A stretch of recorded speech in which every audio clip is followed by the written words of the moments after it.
Good morning. It's always lovely to be a keynote after the most enthusiastic person in the room has spoken.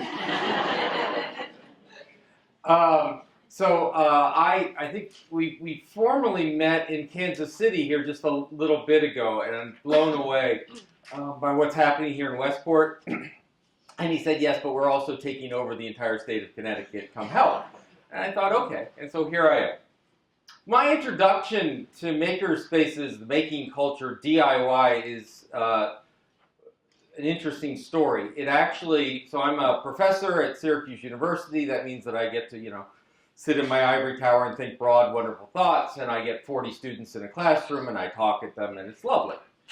I also, at the time, was the director of our library science program and had one of our alums named Meg Bacchus said, I want to teach a class on library innovation. I said, okay, fine, sure, go.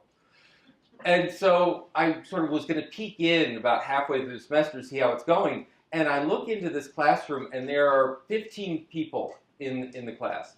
And I have to say, it was amazing to see 15 library students with safety glasses and soldering irons in the middle of our high-tech area, putting together I don't even know what the word is. It's where you can walk into a sports bar, click the button, and all the TVs go off. And in the middle of having them put this together, where you can turn off all the TVs, Meg's talking about social disruption and the necessary nature of commercialism, and it was just like this mind-blowing experience. And if you ever have a chance to even sit, talk, listen to Meg Bacchus, it is a worthwhile event. One of the people in that was Lauren Britton. And Lauren Britton, who's now currently a doctoral student at Syracuse University, thought this was such a great idea. Makerspaces were just starting to be thought about. It really needed to belong in the library. She found a sort of ready colleague in Sue Constantine at the Fayetteville Free Library, and together they put together this first makerspace in the public library. And I've been a regular user of that since, putting together things, and my children saying, it's time to go to the library, Dad, it's time to go to the library, we've got to print things out. Which for, a 15-year-old and a 12-year-old is a pretty good testament to being able to capture attention.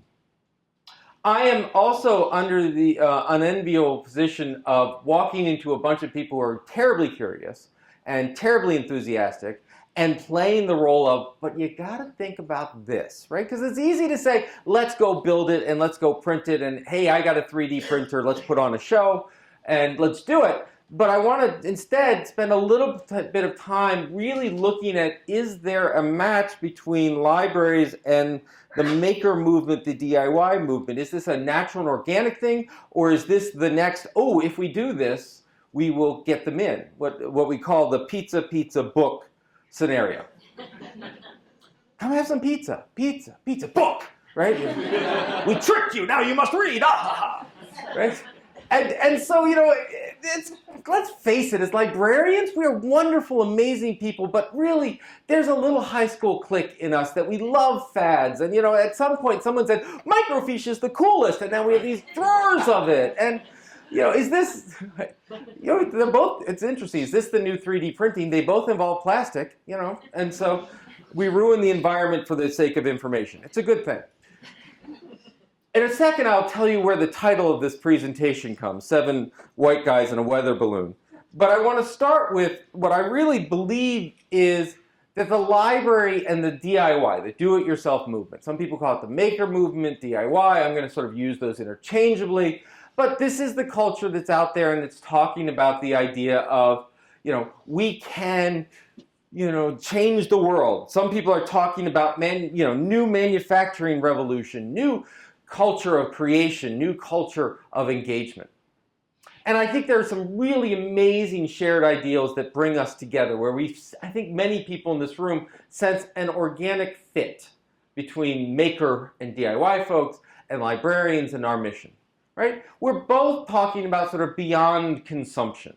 The public library in particular was created around the idea of the people's university, right? So Carnegie, trying to keep his workers from, basically killing him because he was doing just fine, them not so much, said, oh, we have to give, as rich robber barons of the world, we have to give back, because if we don't, then they'll realize that we have it all. And completely a foreign circumstance to where we are today. I'd just like to point that out. And so, build libraries. And we asked, why libraries? And Carnegie said, because if I'd asked the people what they want, they would have bought a slightly better cut of meat and wine. And so, but even at the beginning, the idea was if a people are going to govern themselves, they must know about, must be trained, must be educated, must be aware, must really have this idea of being citizens who are engaged and thoughtful. And we see this in the Agora, we see this in the creation of the land-grant universities, of which some of you may be here as a part of. We see this in the notion that libraries have always been a place where we talk about creating knowledge. I mean, from the Middle Ages, when it was the historian or the philosopher, and that was their lab was the library, and they just let a few other people in, to today when we see makerspaces and engineering programs, we see all over the place. School libraries adopting this, right? This notion that it's not just about borrow a book, read a book, return a book, right? We want that for a reason, right? It's not because, oh, our circulation goes up and down. It's because we're hoping people take ideas, engage ideas, escape, think, imagine, come up with new ways of thinking about the world, right? So it's beyond consumption.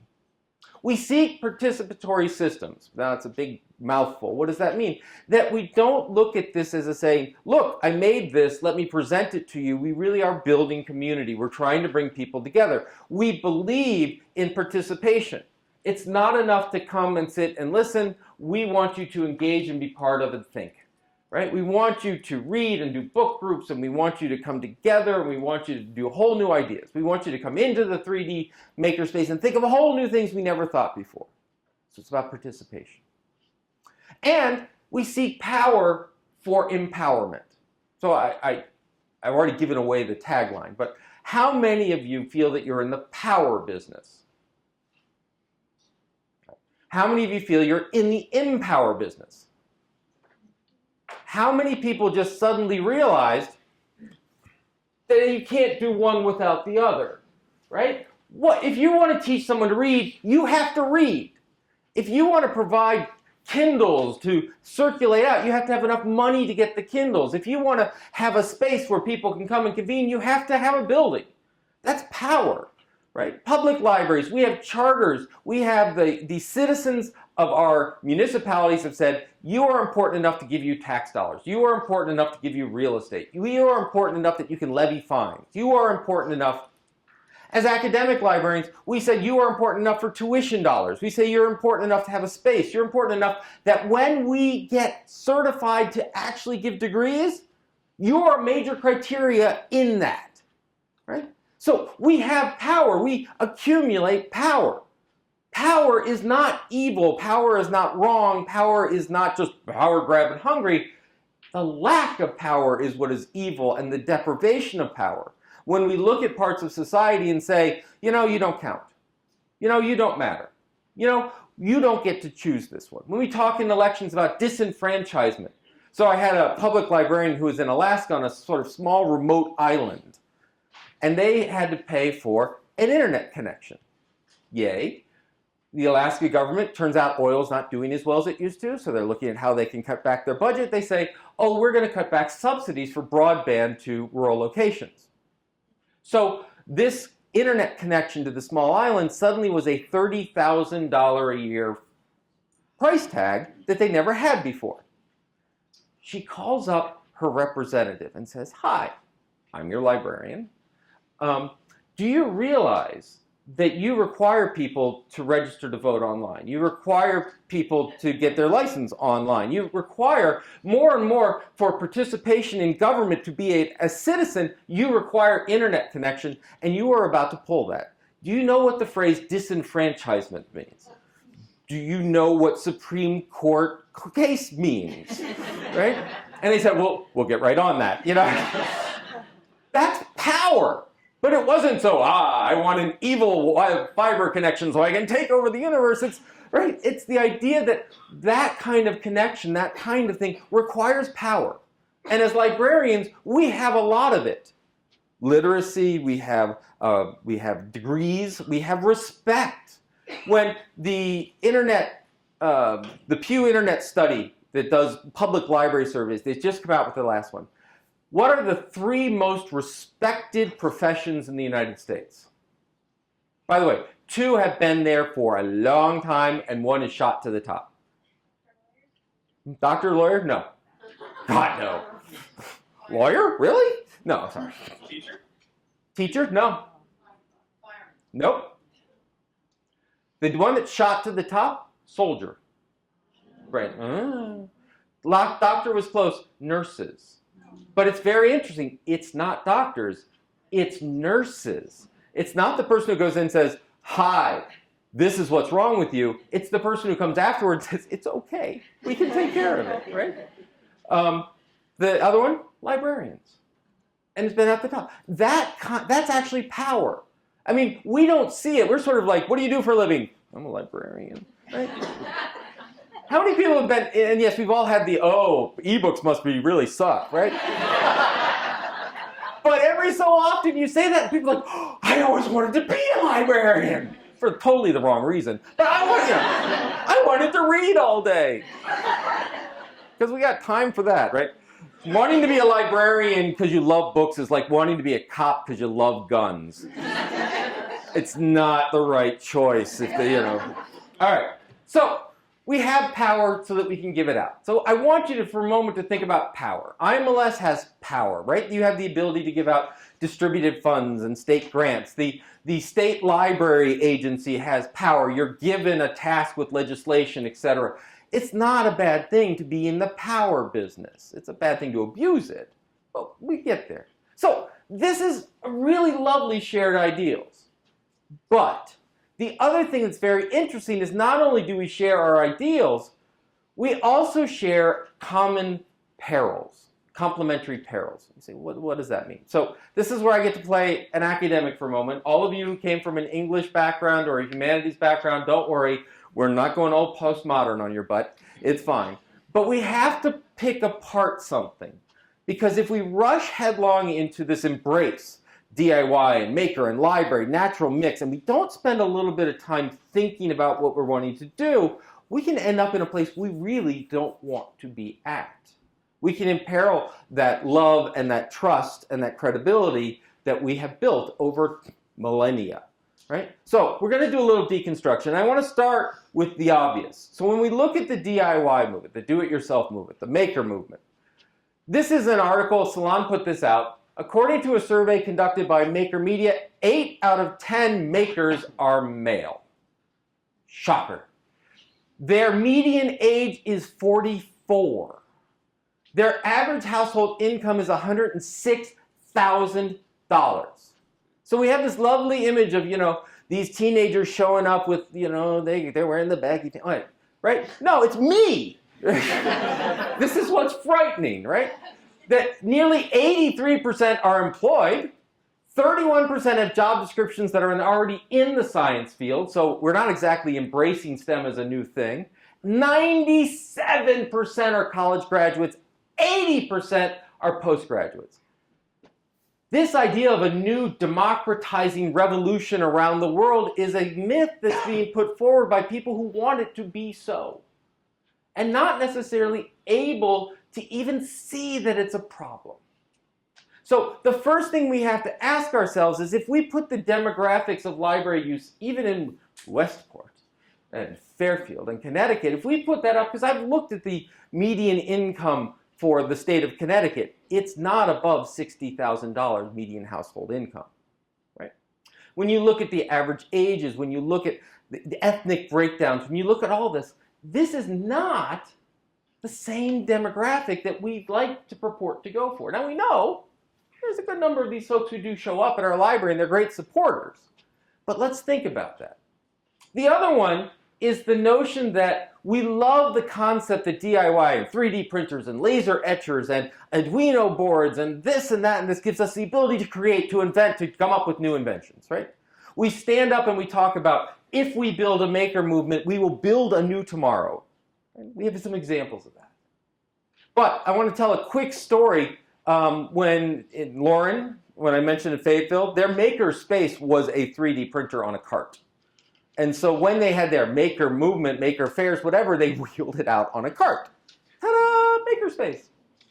And what she said is, we're all ready, and people are going to get it, they're going to print, they're going to think of all new things. And what she found was children between about 6 and 10 would come up to one after another, and they'd say, I want the dog. I want the cat. I want this. And they'd print it out, and they'd get it, and they'd go, that's not quite as good as what I could buy. Oh, it's really rough. And it wasn't about making a dog or making a cat. It was going to Thingiverse and saying, I want that. Right? This is Autodesk 3D software and Mattel team up to bring new digital and 3D printing experiences to kids and family. That while we love to think about creation, already we're talking about the idea of using it as a new distribution system for intellectual property. Amazon has just filed a patent to have 3D makerspaces in moving trucks, which, by the way, I was just in one in Belgium, because in the Netherlands, this brilliant guys, in the north area of the Netherlands took an old bookmobile they had, stripped everything out of it, and filled it with 3D printers and computer to scratch and laser etchers, and would drive it from school district and school to school to school. But that's okay. Now apparently Amazon has just imagined this. Right? This is a real situation. When I heard the groan. We put all this in. We have the image of creation, and then what we see is it's a new Xerox machine. Right? So how do we prevent that? How about this one? This is my favorite. I'm sure the Warner Brothers Studios and DC Comics has given Thingiverse a complete royalty-free license to all of their intellectual property. Right? So we look at this, and what's amazing is on a regular basis as librarians, we walk from a desk where we say, I'm sorry, no, I cannot make you a copy of this DVD, past a printer where we are legally obligated to put a sheet of paper that says, thou shalt not copy, and we walk into our makerspaces and go, Iron Man's cool. Right? Interesting, right? Where is this going to go? What's going to happen? How is this going to play out? Right? We can talk copyleft, and we can talk about Creative Commons licensing, and we will talk about the brilliant work that librarians can bring to this domain, but let us be honest. Right now, we are all willful breakers of law, contract law, and licensing. And that's great if we're doing it as a social cause to take over and change the regime. Not so great if we're doing because it's cool and convenient and we haven't thought about the consequences. What else? We have to wonder about things like, hey, I love printing out, what is this called? A water pipe. Right? So this is Thingiverse. Dave does a search on bong. I hereby say I have never actually used marijuana. It's true. I had cancer, right? And so I could get any drug I wanted. So it's like my mother, honest to God, my mother said, you know, Dave, we can get you a little weed if you need it. I said, Mom, I'm busy popping legalized heroin. I'm fine. Thank you. But, you know, this isn't, I mean, let's face it, for those of you who come from that culture, the original DIY was, you know, we have tin foil, we have a toilet paper roll, and we're ready to rock, all right? You know, so when I looked at Thingiverse, I looked at Bong, and I brought this up, and it had this not safe for work setting where you had to agree to look at this device. Right? How happy, who's ready for that first article? I went to Westport and printed a bong. That's a fun day, fun day. And we love this one, which is all about, you know, DIY. So this is, you know, we have now like 12 brilliant, wonderful, amazing case studies of where we print out 3D hands for, you know, amputees. There's a brilliant program that University of Toronto went over to Uganda and worked on 3D printers to create artificial limbs. That there was something like 6 prosthesis specialists in the entirety of Uganda that was dealing with landmines and former war. They could make something like 100 prostheses a year. And they went out and said, no, we're going to make hundreds a day with 3D printing and 3D technology. It was amazing. But let us realize that what this gets really close to is interesting is a whole subgenre around biohacking. So I didn't make this picture too big because frankly when it's too big I get a little queasy. But this is a circuit board that has been sewn into this guy's arm. to do monitoring, to do all of this stuff. And it's leading to a very interesting conversation about what control do you have over your body. So right now, of course, the Republicans and the Democrats are having, what control you're allowed to have over women's bodies. Yay. Pretty soon, we're going to have these interesting discussions about what we can all do with our bodies. What happens when you make yourself hackable? What happens when you're the security risk because people can get into your veins? What happens with medicine and such? Where do we look at the positive way of hacking and trying new things, and how do we feel as we take that to logical extremes? How do we deal with the hacking culture? So the peril, the ideal is instead of a new manufacturing revolution, what we end up is developing new walled gardens of sanctioned consumables guarded by intellectual property holders with creators relegated to the ephemera by privileged hobbyists or fringe players who no longer own their own bodies. Right? This is what we want to avoid. Right? We don't want to be in a situation where you buy a 3D printer and it comes and says you may only print out things of Mickey Mouse, and every time you do, 20 cents goes to. And oh, yes, you can make your own device, but only if you're a rich white guy. Right? This is not the idea. And by the way, this is not the DIY idea. I want to be really clear. This is what could happen if we rush headlong and don't pay attention. Now, the same thing can be said if we turn and begin to deconstruct libraries. So these are the most recent stats out of the Pew Internet Survey. 46% of all Americans aged 16 and over say they visited a library bookmobile, but that's down from 48% in 2013 and 53% in 2012. 22% of those 16 and older have used a library website in the past year, comparable to 25% in 2012, 30% in 2013. 27% of those who have visited a public library have used its computers, internet connection, or Wi-Fi signal to go online in the past 12 months. This compares to 31% in 2012. This is an amazing set of statistics, by the way.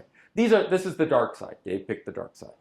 And frankly, you look at it and you're like, it's not that dark. Right? Rounding errors. We can deal with that. There's now, for the first time, a statistically significant rise in people's willingness. If you say, are you willing to take books and stacks off-site from your library so that you can do learning and education? That number's going up. It's still small, still 25%, but it used to be even smaller. Now they're starting to say, oh, a library can be more than, so it's good news. But we know there's some dark news here. If we do, for example, look at the library versus them, right? So here's an example. What do I mean? First of all, what do we call the people who come into our building? Patrons, because we do 17th century oil painting, right? But if you think about it, what is patronage? Patronage is people with resources granting your endeavor. And you say, oh, that's pretty nice, except it puts this very interesting relationship. So you get the classic, you're not telling me what I want, I pay your salary scenario, to which we always want to say, then shut up, sit down and let me earn it. But, right, we have this way we call them users. Because everyone, it sounds nice, users. How many here want to be used? How many of you want to be users? Oh, I used them good, right? Drug dealers, computer scientists, users, right? Customers. Customers always right. Not so much, right? Consumers. Oh my God, it sounds like they're vacuum cleaners with a wallet, right? I consume DVDs. But whatever we call them, I like members, I like neighbors, I like allies, I like students, I like guys named Dave, whatever it is. I do. Guys, Dave, we're cool. But here's that lovely book. Thank you for bringing it up. And this is Westport. I did this search last night. And I read through it, and I find here under author notes, R. David Lankes is an associate professor at Syracuse University and the director of their library and information science program, which is not true. I got promoted. And they kicked me out of authority. It was a brilliant play. So I would love to go in and say, no, I'm a full professor now. And I'm no longer the director and I'm no whatever. But can I do that? No, because I'm them. Right? There are two types of people in every library. There are librarians and not librarians. If the mayor walks in and says, I think that I'd like to change that about Dave Lankes, you have to go find a librarian to decide whether they're going to help you or not.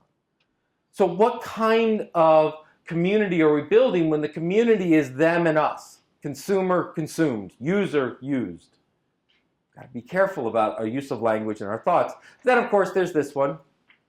This, by the way, is not the Kansas City Library. This is the parking structure that's connected to the Kansas City parking lot, but it's still very much a product of our edifice complex. Right? There's a wonderful book. It's Don't Think of an Elephant, and it's a political strategist, and he says, you know, our brains are relatively crude mechanisms sometimes, and what they respond to is repetition. If you get something over and over and over again, eventually it will stick. And it says our mind isn't very good at the nuance. So when everyone says Richard Nixon's a criminal, Richard Nixon's a crook, Richard Nixon's a crook, and then he gets up and says, I'm not a crook, your brain hears crook again, and you reinforce it.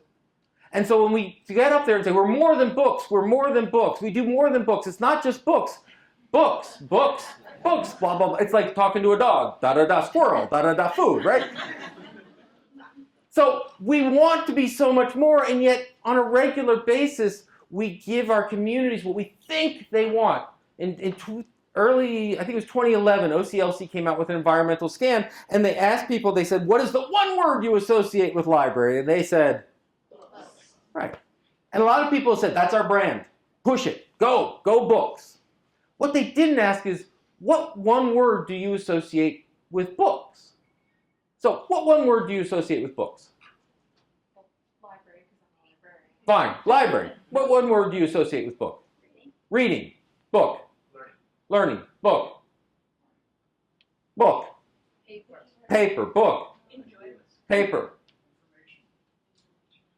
The point is that we have all these rich, complex structures, and yet we keep repeating this, and it's often, well, our communities aren't ready there. Our communities won't go there yet. I mean, the fact is that some of you are here, and part of the question in the back of your mind is, how the hell am I going to sell this to my board? Right? I'm going to set this up, and they're going to say, why are we doing this? When Fayetteville put their MakerSpace up, I had to make like a regular weekly meeting with one board member where we sat and talked and talked and talked before they were willing to move. But if we constantly say, it's okay, pizza, book. We'll put the MakerSpace in and then we'll get them to read. We'll put the we in and then we'll get them to read. Stop it. Right? We want them to read. It turns out this generation reads more than just about any previous generation. You go, oh yes, they check out more books. But yeah, they also have to do Pokemon. All the wonderful Pokemon games. My son now buys the gaming systems that I had when I was a child because it's retro and cool. And I'm like, it sucked when I was a kid, but go for it. Right? They do Pokemon. You have to read the text. It's all about literacy and reading. And why do we want them to read? Why do we want people to read? Because we should? Or is it because we want them to learn and know and participate and be part of it? Right? I hate the read posters. Hate them, hate them, hate them. I hate them. I hate them. The largest national campaign we put out around libraries is something you can do anywhere with no recognition or connection back to libraries. It's like saying math, add.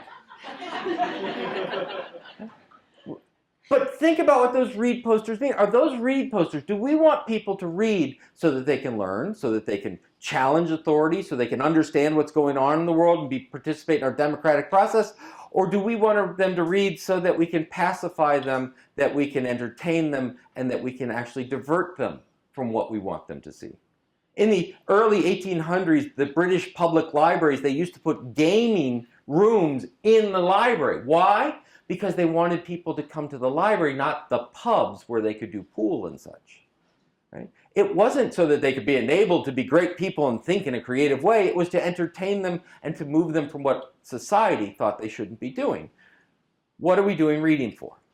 And we also have to deal with the greedy librarian problem. How many of you have a bachelor's degree in a STEM discipline? Science, technology, engineering, mathematics. 1, 2, 3. Humanities background, philosophy, English. So when I say, hey, we're going to have a better yet, when Bill gets up and says, it's like a chemistry book, Really?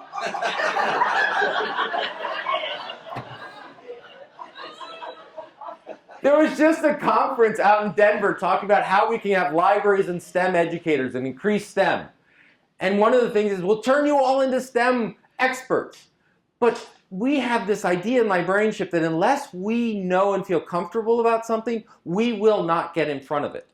Right? If I'm going to do a MakerBot show, if I'm going to show 3D printing, I'm going to spend 3 days ahead of time making damn sure I can make that thing work before I stand up in front of a crowd and they're going to make fun of me. And it was coming from teaching. You may remember this when technology and computers first came into our schools.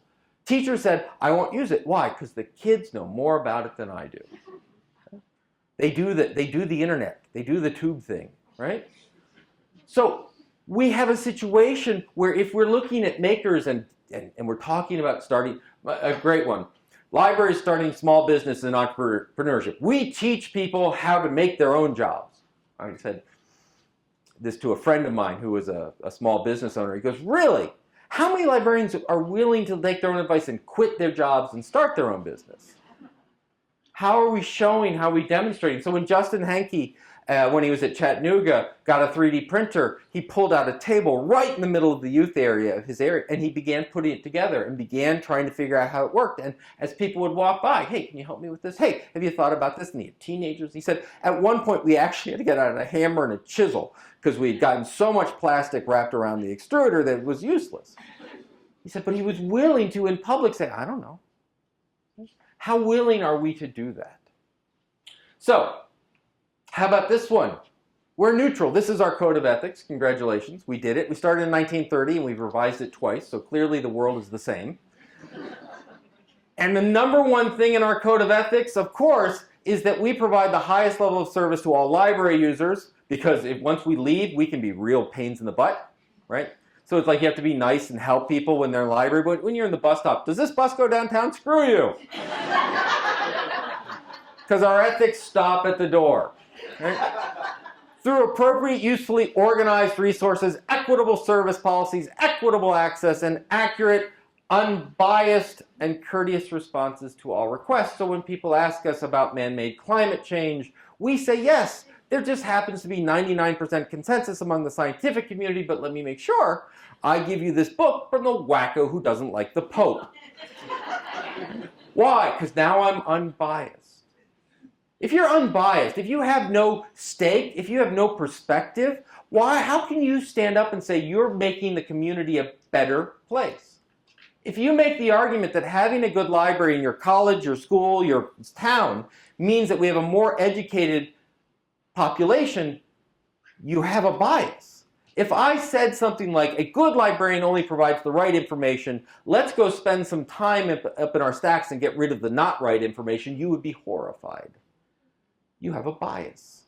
You have a perspective. I had students, my favorite assignment every semester is to take these innocent kids who want to be librarians, and they're kids these days, because I'm older and they're younger, they're kids.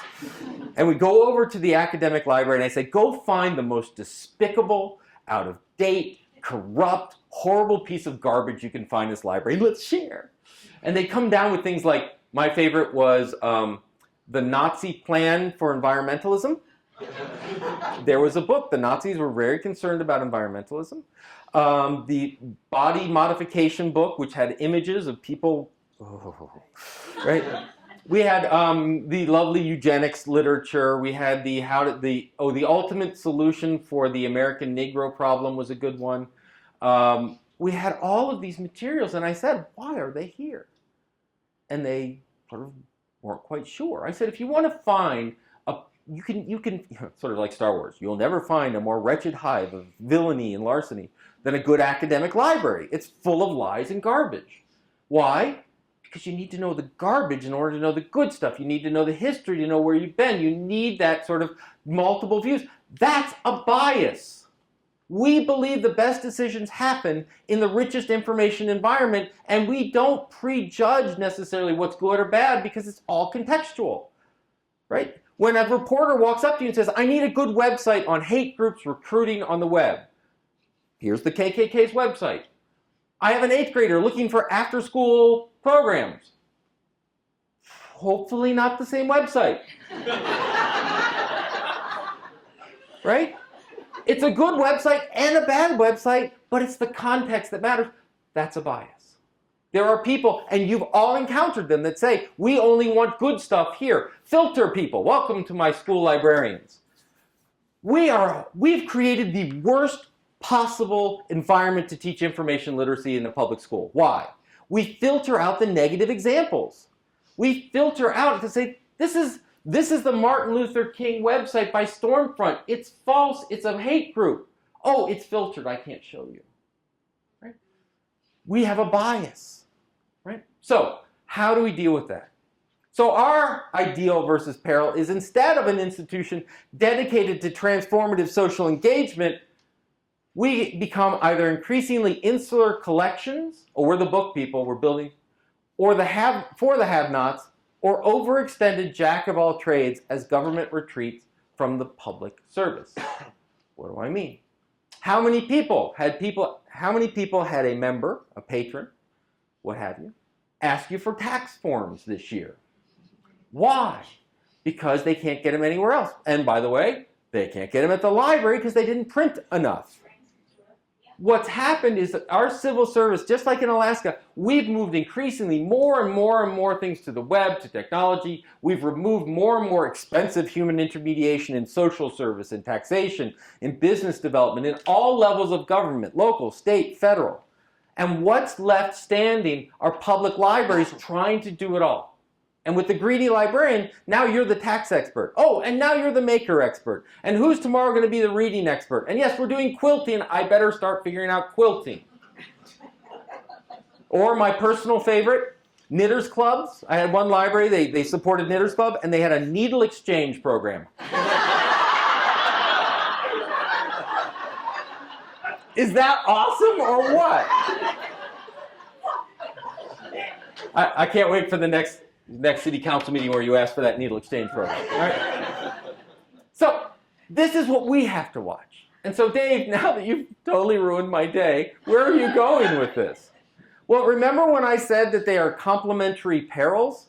This is what I mean, which is now we get out of the deconstruction business and we get back into the construction business. We start taking these ideas and ideals and perils and putting them together. Because what I think is when you put them together, now's when you find the ideal reason that libraries and making and tinkering fit together. It's not because it's cool. It's not because it's a 3D printer. It's not a pizza book thing. It can't be the new Xerox machine. It can't be DIYers violating the law and getting sued out of existence for things they should be doing. Because if you take the perils, if you take the warnings and you put them together, it turns out they fit beautifully. What do I mean? Well, in libraries, we talked about the them problem. Librarians, not librarians. We talked about our book fetish, right? The idea that it's all about the book, but we want to be more. We've talked about the greedy librarian problem, where we each feel like we have to master everything we present to the community. Which, by the way, every book you bought, you feel you have mastery of that topic. Why do we feel that the reference desk is different than our collection activities? Anyway, and the sense of neutrality, meaning we're not involved. When the budget vote comes out, oh, as librarians, we can't comment on the budget vote. Why? You're the most informed as to what that vote means. What are the consequences? How do you inform it? What are the other views? How do you pull it together? When people talk about a reorg structure, are the librarians part of it? In an academic library, when the faculty get up and say, we're very interested in how we assess research quality, altmetrics, bibliometrics, etc. Do we sit back and say, oh, I can't wait to see what they come up? Why don't we come up with it going, well, let's talk about citations. Let's talk about bibliometrics and how it fits and altmetrics and what a tweet does. Why aren't we part of those conversations? But if we look at the strengths of DIY, we don't have them. We don't have customers. We don't have consumers. We don't have users. We have makers. Faith Free Library calls everyone who walks into their library a maker. You may be making new ideas, you may be making 3D printing, you may be making new connections and new friends, new memories, new understandings of history, but you're making because knowledge doesn't exist in a book. It doesn't exist. Recorded knowledge is an oxymoron. There is no such thing. It's all here. And so we're making constantly our understanding of the world and how it connects. just like we make 3D printed objects. But some of the most fascinating things I've seen with the traditional MakerSpace technology, I've seen people use a laser etching machine on a round disc of wood where they recorded music at a music festival and burned the ruts into the wood and can play it back on a record player. And it sounds totally different, but the musicians suddenly, they're experimenting. It's a new way. They've made a new connection to music and how it's stored and how it sounds. I've seen mathematicians that have taken mathematical expressions and turned them into 3D printing, and for the first time they can truly image what it means to have this sort of mathematical progression, how it looks, how it understands. People understanding genetic codes and how proteins are folded, not on a computer, not in an abstract way, but in a physical way. They're making new knowledge, they're making understanding. And instead of thinking books, books are just one of the myriad of tools for knowledge creation we can bring to play. They're amazing. I want to be really clear. I like books. I just spent a week going through Belgium and the Netherlands and looking at illuminated manuscripts and the first printed Bibles. And they have been an effective technology for learning for centuries. But they are still tools. They're relevant tools, but they're tools, just like anything else. When people walk into this room is a tool for librarianship. How do we organize it? What do we show? What are we spotlighting? What's happening here? What kind of technology? Room is a tool. This building is a tool. How do we solve the greedy librarian problem? Because we look in the maker world about the idea of authentic earned expertise. How can you use a 3D printer? You got to come in and work with someone who knows how to use it, then you know, then you teach someone else, and we build this distributed system of knowing and knowledge in an authentic way. Neutrality, we change this consumer culture. If we do this right, libraries aren't the Walmart of the book world. We aren't the cheap alternative. We aren't the, yes, I can't afford it on Amazon, I'll try it here. Or we just do the obscure stuff that Amazon doesn't bother with. Great.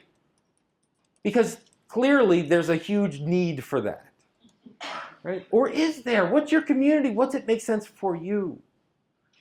It's about changing your culture. And it works the other way too. Just like we can talk about complementary perils for libraries, we can talk about these complementary perils for the DIY. How do we avoid consumerism? How do we deal with the IP policy world? How do we deal with law and breaking the law or maintaining the law? And how do we deal with the negative aspects of hacking? Well, libraries, we also believe in this member concept of empowerment, that we connect, that we create a community together, whether it's a community of scholars, a community of lawyers, a community of doctors, a community of 12th graders, community living in a given location. And how do we deal with the IP policy? It turns out we know a little bit about intellectual freedom, right? We've spent a lot of time talking about censorship and what does it constitute and what does it mean. We have advocates sitting in Washington, D.C. around IP policy and how that works and how it fits together. We understand what fair use is. We understand what exemptions are for education. We have an amazing experience in intellectual property. Too often we look at that expertise as we're forced to apply a law. How do we keep from getting in trouble? But in truth, you folks are living day to day on the ground with real intellectual property policy that you should shape. Do we agree with the copyright law? Many of us probably don't. But we can go and talk about changing it. Many people, they haven't even thought about it. The Thingiverse people they clearly do not have a lawyer working in Thingiverse.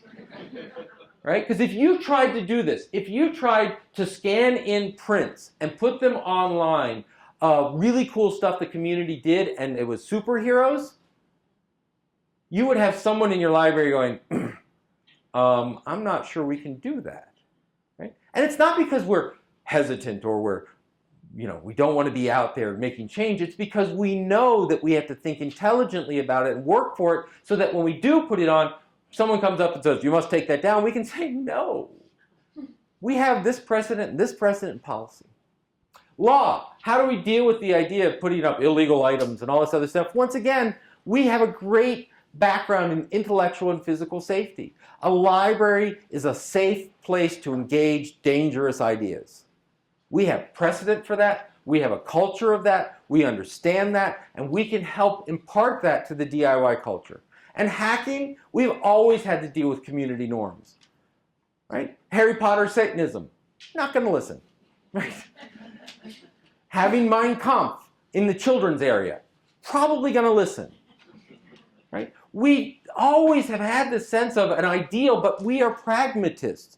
Librarians are the ultimate intellectual property pragmatists, and we can work that within this culture.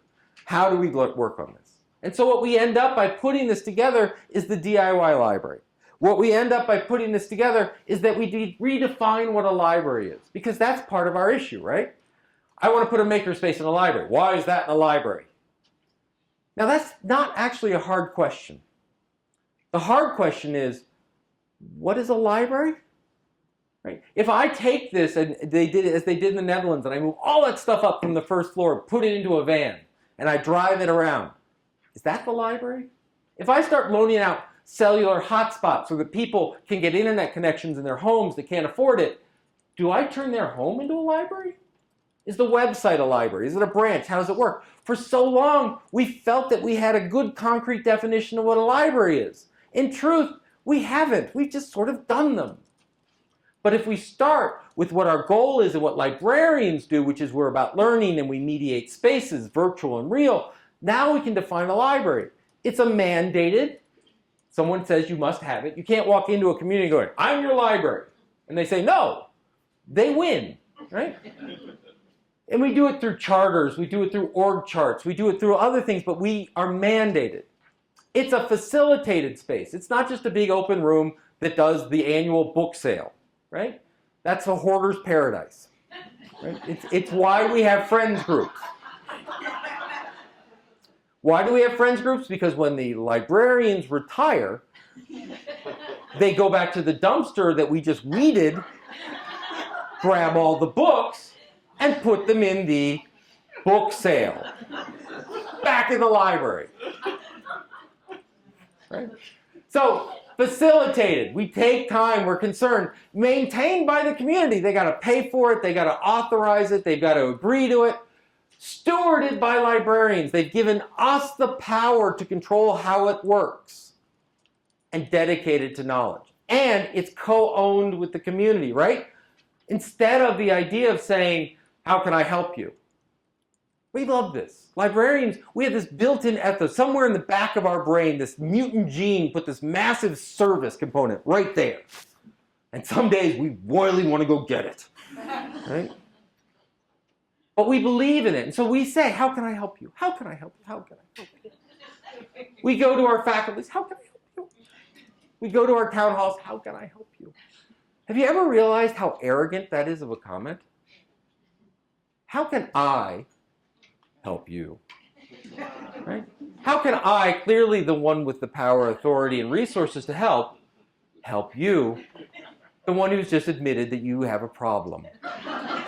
Which, as we know, admitting the problem, first step. Hi, my name's Dave. I'm a librarian. Hi, Dave. All right. Right? What if instead of saying, how can I help you, we said, what are you passionate about? What do you want to do today? Not because then it turns into, oh, I really want to do this 3D print. I really want to find this great book. Oh, I want my kid to read. I want to publish a paper. I want to do a study I want to do a hydrology project. And it begins this conversation about, well, why do you want to do it? Because they love it? Because someone made them do it? Whatever it is. But now what happens is you're joining their passion, not trying to fix their deficit. What's your passion? Right? This turned into things like in the North Onondaga Public Library, when the people came in and said, I want to learn about gardening. Right? They'd say in a response, says, here's a book on gardening. And they said, I read it. Turns out with the book, doesn't work so much. Right? Because they're worms. And they don't talk about that in the book. They're worms. Right? So the North Onondaga Public Library said, hey, we got a plot of land right next to us and a hose. And they did a community garden, and they loaned out plots. And they started having people who knew about gardening, people who didn't, come together and do agriculture. It's now, by the way, moved from the library garden to the library farm because they planted tomatoes. And we all know what happens in August with tomatoes. We suddenly take out our Rolodex and find every frickin' friend we have because we have too many tomatoes. right? It's like coming into work. It's like the red day. It's like, please take some tomatoes home. They're, right? But that turned into discussions of local sourcing, local food, agriculture, food pantries, poverty, the poor. It started a discussion and a conversation, which is much more powerful than, here's a book on gardening. We had the books. They're good. They're important. But why? What are we doing and where can we take it? Pistoia, Italy, the San Giorgio Library, and I will stop in a moment. The San Giorgio Library is a gorgeous library. They are becoming literally the new piazza, the new public square for Pistoia. They have at times had 50 programs going simultaneously, and the facility is not that much bigger than here. You go, they had 50 librarians to do programs? The librarians were doing like 2 of them. The rest were iron workers, cooks. The rest were psychologists doing therapy. I'm not making this up. And you know what they call those people? Allies. I love that, right? Allies. These are people we come. So our ultimate making experiment, what we are making is not 3D printing. What we are making is not the idea of a new device or a new thing. We are making the library on a regular basis, right? We are going to help makers traverse social strata. So we deal with the all-male, rich, etc. We provide infrastructure for creation, not simply organization. How do you find this? We deal with intellectual property and preservation. When you develop the next gadget that solves the world's problem and you go in a week later and it was stored on a site that's now gone, as librarians, this is a problem we know. So we have a lot to offer the maker community. We have access to the multitudes. We don't give out loans to start new business. We bring in, this person knows content management. This person over here knows accounting. Let me connect you and we'll start a new economic development, not by giving you money, but by giving you access to our community, this is the resources. So ultimately, a couple of things that I want you to take away. Don't put making in a box. There is no kit. There is no formula, there is no template, as Bill started out. Because you are going to make the library with your community, and your communities are different. The library is going to look different. The makerspace is going to look different. Is your makerspace sewing machines and needle exchange? Is yours 3D printing? Is yours agriculture? Because that's a making activity. Is it about growing apples, and how does that work? Realize that the true value of librarians is not to know it all, but to facilitate those who know. And to model for everyone that you're constantly learning. I love my librarian. They're constantly trying new things. They're constantly learning. They're showing me what I should be. Stop trying to be cool and start trying to be valuable. Don't put a makerspace in because you think it's the cool thing. You're not in high school anymore. It's your value. You are the community. The community is you. As the community improves, your status improves. You should look like the community physically, in service, everything. This is what librarianship has always been about. We have gotten lost in our tools and stacks, and yet what we've always been about is learning and looking at the aspirations of society and helping it make happen. We brought entire continents out of dark ages. We've helped scholars create basic mathematics and structures of the world. We have helped people get out of poverty, people get out of abuse, people get out of a rut, people learn. This is our value, the tools that we use, the building, the books, the 3D printers, the cameras, the web pages.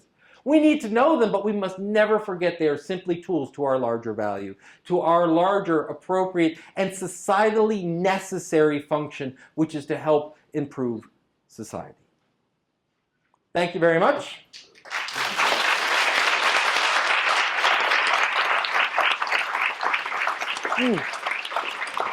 I said I was going to explain the title. They put out, one library was doing this really cool thing. We're doing weather balloons and Arduino and we're hacking them and we're all about learning and new. And they put up pictures of it and it was 7 white guys on a weather balloon, right? Anyway, I'm all for opportunities for, middle-aged white guys. I'm all for that. But I'm not sure that's what we're not going to put above the door. Your public library. For middle-aged white guys.